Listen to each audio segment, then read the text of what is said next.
Hola, bienvenidos. En este video exploraremos la historia de la educación física en Colombia, desde sus inicios anecdóticos hasta las investigaciones más recientes, que se insertan en un marco social, cultural y antropológico. Para empezar, debemos comprender el estado actual. Debemos también reconocer la escasez de la atención que tuvo la historia de la educación física en Colombia.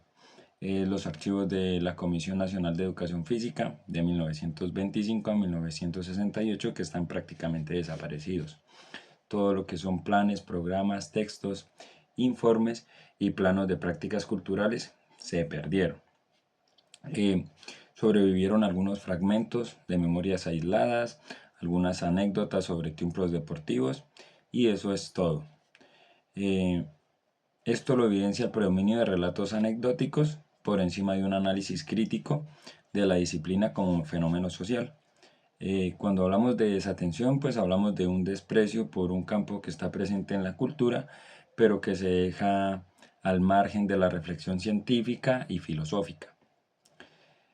En los primeros trabajos, a mediados del siglo XX, surgieron los primeros intentos por reconstruir la historia de la disciplina, pero con un enfoque estrictamente descriptivo.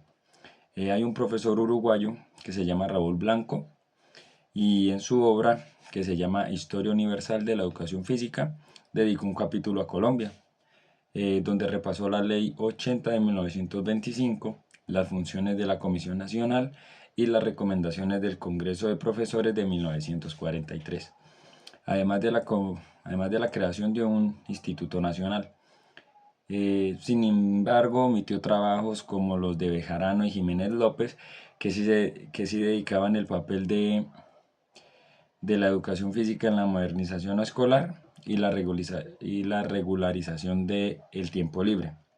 Ya en 1961, Ernesto Vidales, en su obra Nos dejó el tren, ofreció una crónica irónica sobre la burocratización y el desinterés de los dirigentes deportivos, contrastando la ignorancia con el sacrificio del deportista. Aunque ambos aportaron datos importantes, pues ninguno profundizó como tal en la educación física, se relacionaba en la sociedad, la cultura y la política. Ya en los años 80 aparecieron trabajos que sistematizaron información, aunque seguían siendo solamente cronológicos. En 1986, Gómez Moreno y Parra publicaron una obra, 50 años de historia de la educación física en Colombia como profesión. Ahí repasaron la fundación del Instituto Nacional de Educación Física en 1936, sus traslados y su vinculación a la Universidad Nacional Pedagógica y con los congresos y la creación de Coldeportes en 1968. También incluyeron biografías de figuras claves, pero no profundizaron en el contexto político ni social de esos eventos. Ya un año después, Ángel Humberto Vaca presentó una obra, Historia de la Educación Física a través de sus normas, en 1987, con una compilación legislativa desde el decreto de instrucción pública de 1870 hasta el decreto 2845 de 1984. Ahí hay unos momentos claves que son en 1870, cuando la educación física se incluyó como asignatura escolar. En 1903, al definirse como componente educativo junto a la moral y lo intelectual. En 1925, con la Ley 80 que institucionalizó la disciplina. En 1936, la creación del Instituto Nacional de Educación Física. 1968, el nacimiento de Coldeportes. Y en 1984, la reorganización normativa de todas estas. Aunque Vaca no cuestionó la aplicación real de estas normas, ni examinó los factores coyunturales detrás de cada cambio. Ya a partir de la década de los 90, la investigación histórica de la educación física adoptó mayor rigor metodológico y despliegue teórico.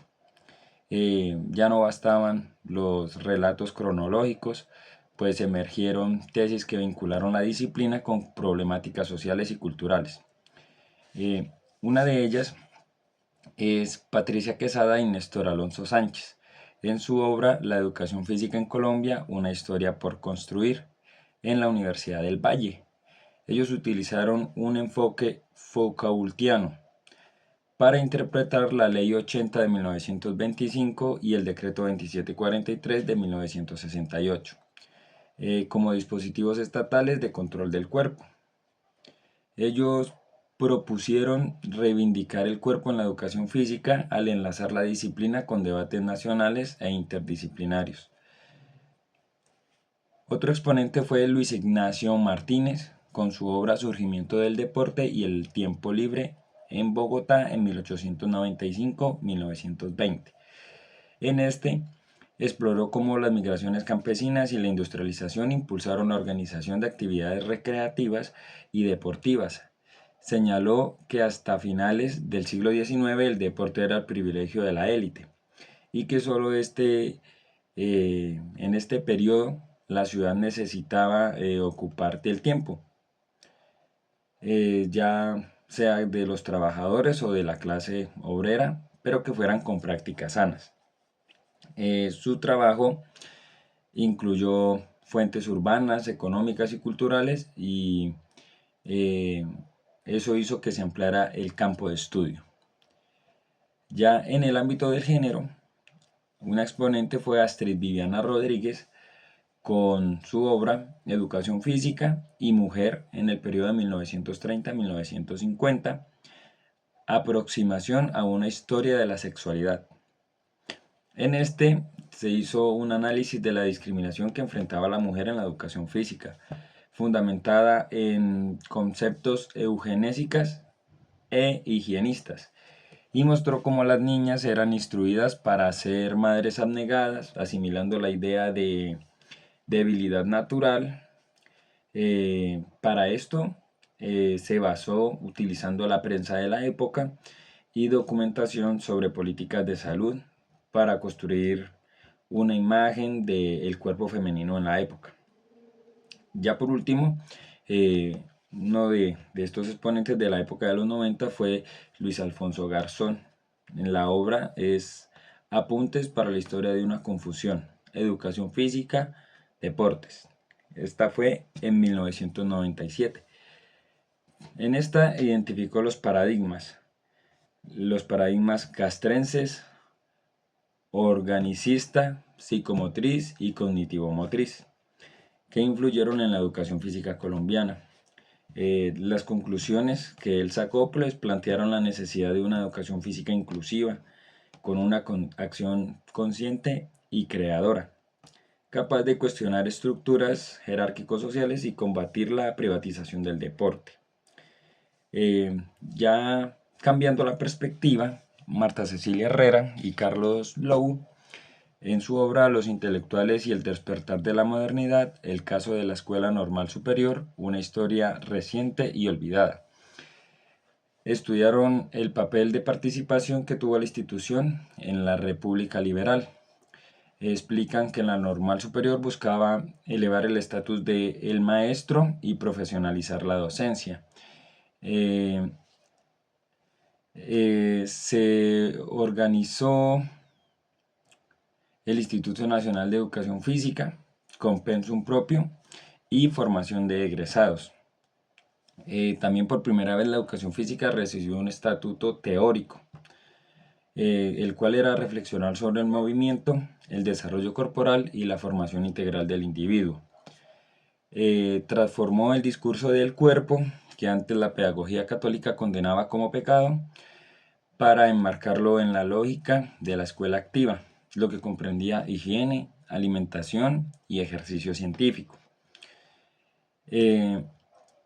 Ya para finalizar, sobre los discursos del cuerpo y la modernidad, los trabajos que vinculan a la educación física en la historia social y cultural del cuerpo está Claudia Jimena Herrera, en su tesis Las prácticas corporales y la educación física en la escuela primaria en Colombia entre 1870 y 1913.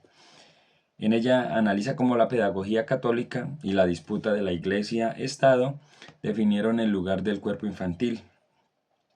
Muestra la transición desde una moral católica a una moral médico-biológica, donde la higiene se impuso como tecnología de formación para salvar la raza. Y a partir de 1913 la educación física se consolida como una tecnología educativa orientada a cumplir disciplinarmente el cuerpo y la mente, siguiendo modelos de escuelas gimnásticas europeas.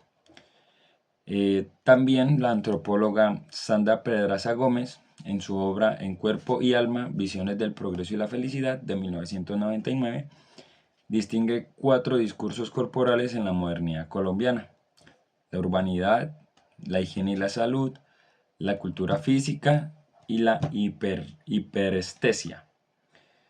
Estos discursos muestran que la educación física, lejos de ser mera práctica lúdica, fue parte esencial de un proyecto modernizador que aspiró a formarse a ciudadanos saludables, disciplinados y modernizados.